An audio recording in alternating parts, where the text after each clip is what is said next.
Hello बच्चों, जैसा कि पिछली वीडियो में हमने देखा दो समुच्चयों का संघ या सम्मिलन। हमने पढ़ा था समुच्चयों पर जो संक्रियाएं किस टाइप की या किस प्रकार की लगती है, जिसमें हमने फर्स्ट पढ़ा समुच्चयों का सम्मिलन या संघ, यूनियन ऑफ सेट्स। आज हम दूसरी संक्रिया देखेंगे, समुच्चयों का सर्वनिष्ठ, जिसे हम पढ़ते हैं इंटरसेक्शन ऑफ सेट्स पढ़ते हैं। तो ये दूसरी संक्रिया है, समुच्चयों का सर्वनिष्ठ। सर्वनिष्ठ का मतलब होता है उभयनिष्ठ यानी कॉमन। हम यहाँ पे समझेंगे कि पहले दो समुच्चयों का सर्वनिष्ठ कैसे निकाला जाएगा। तो हम यहाँ समझते हैं, हमारे पास दो सेट है, सेट ए और सेट बी। दो सेट है, हम देखेंगे इन दोनों सेटों के बीच में कौन सी संक्रिया, सर्वनिष्ठ की संक्रिया किस प्रकार लगाई जाएगी और ये क्या हमें व्यक्त करेगा। ए और बी, समुच्चय ए और बी का जो सर्वनिष्ठ होगा, तो दो सेटों के बीच जो सर्वनिष्ठ किस प्रकार से लगाया जाएगा, ऐसे सेट ए सेट बी, बीच में इंटरसेक्शन का चिन्ह ऐसे लगाया जाएगा। सर्वनिष्ठ यानी इंटरसेक्शन का चिन्ह ऐसे लगाया जाएगा। यूनियन का ऐसे लगाया था, जस्ट इसका अपोजिट लगाना, उल्टा लगाना, ऐसे। इसे हम बोलेंगे ए इंटरसेक्शन बी, या ऐसे पढ़ेंगे ए सर्वनिष्ठ बी। ये जो है बीच में जो ये है, ये क्या है, संक्रिया है जो दो सेटों के बीच में लगती है। और किस प्रकार की संक्रिया है ये, सर्वनिष्ठ। यानी ये हमें बताएगा कि ए और बी में कौन सा एलिमेंट कॉमन है, यानी उभयनिष्ठ अवयवों का समुच्चय। तो ए इंटरसेक्शन बी क्या होगा, ए इंटरसेक्शन बी होगा ए व बी दोनों में उभयनिष्ठ अवयवों का समुच्चय।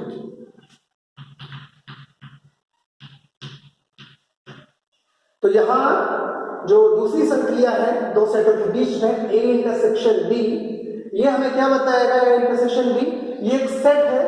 ये एक सेट है, किस प्रकार का सेट है, ए और बी दोनों में उभयनिष्ठ अवयवों का समुच्चय है, राइट। इसे हम किस प्रकार से लिख सकते हैं, ए इंटरसेक्शन बी, जो ये मैंने बताया कि उभयनिष्ठ अवयवों का समुच्चय।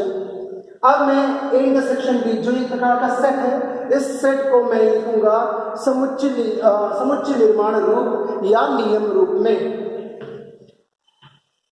चूंकि एक सेट है तो ए इंटरसेक्शन बी उन एलिमेंट्स का सेट है, ए इंटरसेक्शन बी उन एलिमेंट्स का सेट है जो एलिमेंट ए और बी दोनों में कॉमन है, या जो एलिमेंट ए को भी बिलोंग करता है और जो एलिमेंट बी को भी क्या करता है, बिलोंग करता है। तो ए इंटरसेक्शन बी को हम नियम रूप में या समुच्चय निर्माण रूप में इस तरीके से लिखेंगे। तो ए इंटरसेक्शन बी उन एलिमेंटों का सेट है जो एलिमेंट ए को भी बिलोंग करता है और जो एलिमेंट बी को भी बिलोंग करता है, मतलब जो ए और बी दोनों में क्या है, उभयनिष्ठ है।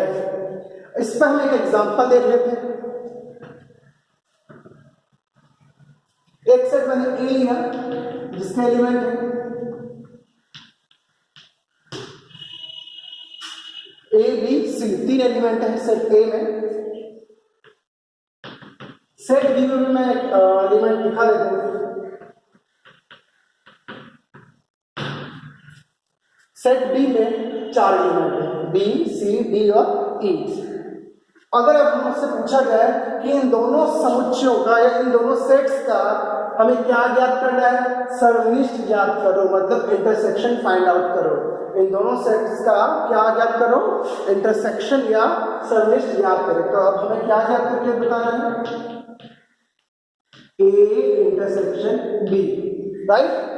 तो ए इंटरसेक्शन बी हम कैसे ज्ञात करेंगे, ए इंटरसेक्शन बी क्या होता है, चूंकि दोनों के दोनों रोस्टर रूप में है तो हम इंटरसेक्शन जो हम निकालेंगे इंटरसेक्शन, मतलब ए सर्वनिष्ठ बी उसे हम रोशन रूप में लिखेंगे। तो ए इंटरसेक्शन बी एक समुच्चय होगा किस एलिमेंट का, जो ए और बी दोनों में कॉमन है। तो ए इंटरसेक्शन बी में हम क्या लिखेंगे, कॉमन एलिमेंट जो ए और बी दोनों में है। अब कॉमन देखते हैं, इसमें ए है, इसमें ए नहीं है, तो ए दोनों में नहीं है, हमें क्या लिखना है, उभयनिष्ठ। बी इसमें है, बी इसमें है, तो बी क्या है, दोनों में कॉमन है, इसलिए हम इसमें एलिमेंट लिखेंगे बी। आगे देखते हैं, इसमें सी आ रहा है, इसमें भी क्या आ रहा है, सी आ रहा है, तो यहाँ एलिमेंट सी दोनों सेट में क्या है, कॉमन है, तो हम कॉमन एलिमेंट लिख देंगे सी। अब इसमें डी तो है ही, डी इसमें है लेकिन इसमें नहीं है, तो उभयनिष्ठ नहीं है। ई इसमें है, ई इसमें नहीं है, तो केवल दो देखने से पता चल रहा है कि दोनों सेट्स में केवल दो एलिमेंट कॉमन है, ये और ये। तो इस प्रकार ए इंटरसेक्शन बी उभयनिष्ठ अवयवों का क्या होगा, समुच्चय होगा। अब इसके हम कुछ गुणधर्म देख लेते हैं। अब हम देख लेते हैं यहाँ पर समुच्चयों के सर्वनिष्ठ के गुणधर्म। तो गुणधर्म मतलब प्रॉपर्टीज, कुछ विशेषताएं सर्वनिष्ठ की। तो सबसे पहला है इसमें क्रम विनिमय का नियम, इसे हम पढ़ते हैं कॉम्यूटेटिव लॉ। अब इसमें क्या बताया गया, क्रम विनिमय मतलब क्रम बदलने से, इंटरसेक्शन में दो समुच्चयों का क्रम बदलने से कोई बदलाव, कोई फर्क या कोई प्रभाव नहीं पड़ता, दोनों की वैल्यू एक जैसी रहती है। देखिए इसमें सबसे पहले क्या लिखा गया, पहले ए लिखा गया, फिर बी लिखा गया और बीच में लगाया गया इंटरसेक्शन। यहाँ इस वाले पक्ष में सबसे पहले लिखा गया बी, फिर इंटरसेक्शन ए, तो बाएं हाथ पे है ए इंटरसेक्शन बी और दाएं हाथ पे है बी इंटरसेक्शन ए। दोनों की वैल्यू क्या होगी, बराबर होगी, यानी दोनों के दोनों सेट बराबर होंगे। तो ए इंटरसेक्शन बी और बी इंटरसेक्शन ए, यहाँ पे क्रम बदल गया है लेकिन दोनों के दोनों क्या होंगे, इक्वल होंगे, इसलिए इस नियम को क्या कहा गया है, क्रम विनिमय का नियम, क्योंकि ए इंटरसेक्शन बी बराबर क्या होता है, बी इंटरसेक्शन ए। इसको हम दो सेट लेकर के, ए और बी दो सेट लेकर के, एक बार हम निकालेंगे ए इंटरसेक्शन बी और एक बार निकालेंगे बी इंटरसेक्शन ए, कोई फर्क नहीं होगा, दोनों के दोनों मान क्या आएंगे, बराबर। जैसे कि तुम गुणा में करते हो कि ए गुणा बी बराबर बी गुणा ए, क्या होता है, बराबर। उसी प्रकार इंटरसेक्शन भी क्या होता है, इंटरसेक्शन के लिए भी दोनों बराबर होते हैं। अगले देखते हैं, यहाँ पे 3 सेट लिए गए हैं और इस नियम को बताया गया है साहचर्य का नियम, जो मैंने तुम्हें यूनियन में भी बताया था। क्या है, यहाँ पे 3 सेट है ए बी सी और दोनों, यहाँ पे हर जगह इंटरसेक्शन लगाया गया, दोनों जगह, यहाँ पे दोनों जगह क्या लगाया गया, इंटरसेक्शन। बस फर्क क्या है, बाएं हाथ पे पहले दो सेट का, प्रारंभ के दो सेट का इंटरसेक्शन निकाल के जो सेट प्राप्त हुआ उस सेट का इस सेट के साथ इंटरसेक्शन किया गया, यानी उभयनिष्ठ किया गया।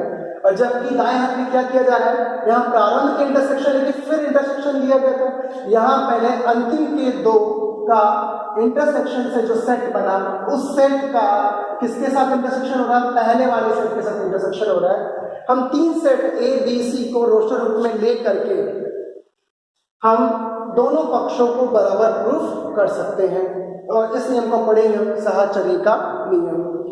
अगला नियम है, जैसा देखो यहाँ पर सबसे बड़ा क्या है, क्या नियम याद रखना अच्छे से, एक सेट ए है जिसमें कोई ना कोई एलिमेंट जरूर आएगा और इसका इंटरसेक्शन हो रहा है, मतलब कॉमन लिया जा रहा है फाई। और जैसा कि मैंने बताया था कि फाई एक रिक्त समुच्चय होता है जिसमें कोई अवयव नहीं होता। अब एक चीज समझना, ए और फाई का कॉमन है उभयनिष्ठ अवयवों का सेट। ए में कुछ अवयव होंगे लेकिन फाई में कोई अवयव नहीं होगा, तो बताओ दोनों में उभयनिष्ठ क्या होगा, कुछ नहीं होगा, क्योंकि इसमें कोई एलिमेंट नहीं है, इसमें एलिमेंट है, तो कॉमन क्या आएगा, कुछ नहीं आएगा। जब कुछ कॉमन नहीं आएगा मतलब खाली आएगा, मतलब दोबारा हमें क्या प्राप्त होगा, फाई प्राप्त हो जाएगा। तो इसलिए ए इंटरसेक्शन फाई बराबर क्या होगा, फाई, यानी रिक्त समुच्चय प्राप्त होगा। आगे देखते हैं, सेट ए का इंटरसेक्शन हो रहा है यू। यहाँ जो कैपिटल यू है, जैसा कि मैंने तुम्हें सार्वत्रिक समुच्चय बताया था, सार्वत्रिक समुच्चय सबसे बड़ा समुच्चय होता है। यहाँ जो ए है वो इस सार्वत्रिक समुच्चय का सबसेट होता है। क्या होता है, उप समुच्चय, यानी ए किससे बना है, यू से बना है, इस वाले सेट से बना है, यानी ए इसका सबसेट है यू का, यानी ए में अवयव कम है जो किससे बन रहे हैं, यू से, और यू में एलिमेंट ज्यादा है। तो इन दोनों में जब हम उभयनिष्ठ लेंगे तो उभयनिष्ठ क्या आएगा, ए के एलिमेंट ही आएंगे, क्योंकि ए किससे बन रहा है, यू से ही बन रहा है, इसलिए इन दोनों का जो कॉमन आएगा वो छोटा वाला आएगा, छोटा वाला सेट जिसमें कम अवयव होगा यानी सबसेट आएगा। तो ए इंटरसेक्शन यू बराबर क्या, ए, और इन दोनों नियम को हम कहते हैं फाई और यू का नियम। अब देखते हैं चौथा नियम, ए इंटरसेक्शन ए, यानी दो समान समुच्चयों का सर्वनिष्ठ, जैसा कि हमने यूनियन में पढ़ा था वर्ग सम का नियम, दो समान समुच्चयों का यूनियन उसी समुच्चय के बराबर होता है, इसी प्रकार दो समान समुच्चयों का सर्वनिष्ठ पुनः उसी समुच्चय की क्या होता है, बराबर होता है। इसे हम पढ़ते हैं वर्ग सम का नियम। एक अंतिम नियम देख रहे हैं यहाँ पर, 3 सेट के लिए है, और इस 3 सेट के लिए एक जगह यूज किया गया इंटरसेक्शन और एक जगह यूज किया गया यूनियन। अब ये नियम थोड़ा ध्यान से समझते, ए इंटरसेक्शन और ब्रैकेट में बी यूनियन सी। अब हमें करना क्या है, अब एक बार ए इंटरसेक्शन किसके साथ होगा, बी के साथ, तो तुम देख सकते हो बराबर में क्या लिखा है, एक बार ए बी के साथ इंटरसेक्शन होगा, ए इंटरसेक्शन बी, हम इसको बंद कर देंगे, हो गया ए बी के साथ, बीच में किसका चिन्ह, यूनियन, तो हम यहाँ लगाएंगे यूनियन का चिन्ह। अब ए किसके साथ इंटरसेक्शन होगा, ए इंटरसेक्शन होगा सी के साथ, तो हम अगले ब्रैकेट में लिखेंगे ए इंटरसेक्शन सी। इस नियम को कहते हैं हम वितरण, या नीचे मैंने आगे लिख दिया है वितरण या बंटन का नियम, डिस्ट्रीब्यूटिव लॉ। तो इस प्रकार के कुछ गुणधर्म है सर्वनिष्ठ के। तो इस प्रकार यूनियन ऑफ सेट्स और इंटरसेक्शन ऑफ सेट्स तुम लोगों को समझ में आ चुका है। इस अब आगे एक और संक्रिया हम देख लेते हैं बच्चों। अगला जो संक्रिया है, तीसरी संक्रिया, वो है समुच्चयों का अंतर। हमने यूनियन पढ़ लिया 2 सेट का, या हम 2 से ज़्यादा सेट का भी ले सकते हैं, इंटरसेक्शन देख लिया हमने। अब तीसरा जो है संक्रिया वो है अंतर, समुच्चयों का अंतर, जैसे हम पढ़ेंगे डिफरेंस ऑफ सेट्स। समझते हैं सबसे पहले कि 2 सेट का अंतर या डिफरेंस क्या होता है। मैंने यहाँ 2 सेट लिखे, सेट ए और सेट बी, और इसके बीच हम संक्रिया पढ़ेंगे डिफरेंस मतलब अंतर। ए और बी का जो अंतर होगा उसको हम कैसे दर्शाएंगे, उसको हम दर्शाएंगे ऐसे। तो लिखने का तरीका ये रहेगा, पहले ए का नाम है, फिर बी है, उसका अंतर है, तो हम उसको लिखेंगे ए माइनस बी। क्या लिखेंगे, ए और बी का अंतर होगा ए माइनस बी।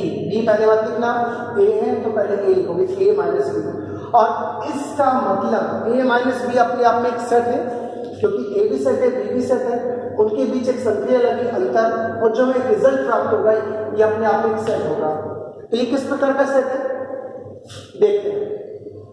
ये ए माइनस बी का मतलब है केवल ए के अवयवों का समुच्चय।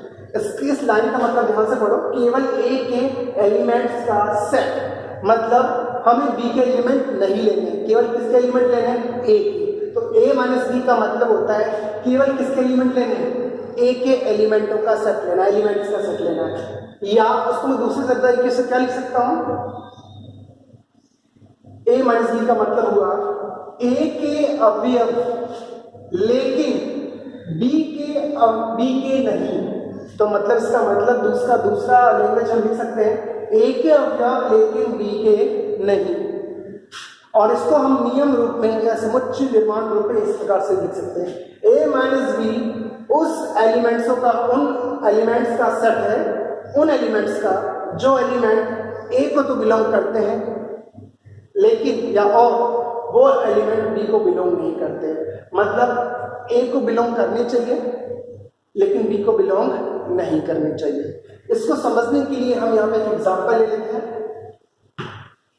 2 सेट लिया हमने, सेट ए जिसमें 1 से लेकर 6 तक एलिमेंट है, और सेट बी जिसमें एलिमेंट इस टाइप के हैं 1 4 6 7 8 9। अब मुझे क्या निकालना है, अगर बोला जाए कि इन दोनों सेट का हमें डिफरेंस निकालना है, मतलब अंतर निकालना है, तो हम लिखेंगे ए और बी का अंतर, तो लिखेंगे ए माइनस बी, ए माइनस बी। अब ए माइनस बी क्या होता है, ए माइनस बी एक सेट होता है, किसका सेट होता है, किस एलिमेंट का, इसमें ए के अवयव लिखने हैं लेकिन बी के अवयव नहीं लिखने हैं, ये बात जरूर याद रखिए। तो a माइनस बी में क्या है, ए का अवयव आएगा। चलते हैं सबसे पहले, ये रहा ए, ये रहा बी, केवल किसके एलिमेंट लिखने हैं, ए के, लेकिन बी के नहीं। सबसे पहले हम देखते हैं ए का ये अवयव है, तो ए माइनस बी में किसके अवयव लिखने हैं, ए के, तो मुझे 1 लिखना चाहिए, लेकिन ये 1 बी को भी बिलोंग करता है, इसीलिए मैं इसमें लिख नहीं सकता, क्योंकि हमें वो एलिमेंट लिखने हैं जो केवल ए को बिलोंग करने चाहिए, बी को बिलोंग नहीं करने चाहिए। तो चूंकि ये ए को बिलोंग कर रहा है लेकिन वो बी को भी बिलोंग कर रहा है, इसलिए मैं 1 को नहीं लिखूंगा। यानी इस प्रकार से समझ सकते हैं कि कॉमन एलिमेंट जो होता है उसे हमें नहीं लिखना है। ए माइनस बी में हमें ए के अवयव लिखने हैं लेकिन कॉमन एलिमेंट नहीं लिखना है। 2 ए में आ रहा है, क्या 2 बी में आ रहा है, नहीं आ रहा है, मतलब हमें 2 लिखना है, केवल किसके अवयव, ए के अवयव। तो पहले हम ए को ही देखेंगे, बी को बाद में देखेंगे।